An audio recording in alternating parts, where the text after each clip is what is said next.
Well, it's a real and profound question for the educational sector to say, what do we stand for? What are we here to do? And when there's a tool that might make something easier, how to administer a test, how to teach something very particular to somebody, we still want to ask in the big picture, is it serving our values? And who benefits from it?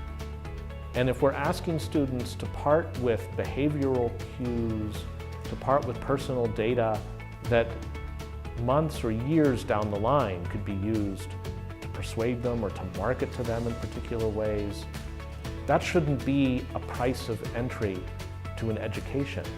You ought to be able to get the education without having to tell anybody's central data bank.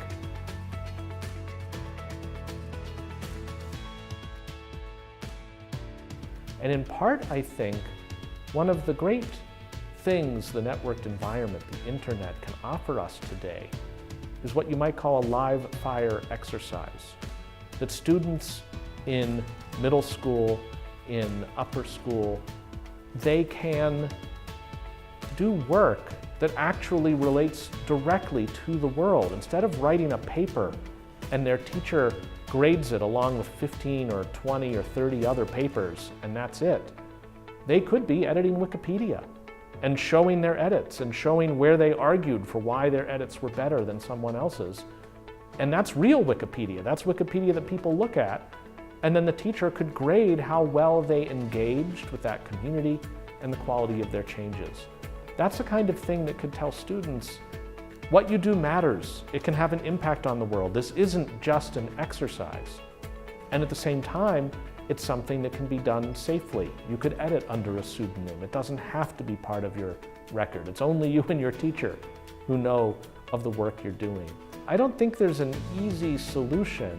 There may well be technologies, including hardware, that really allow people to learn and experiment and develop skills that they couldn't possibly otherwise have.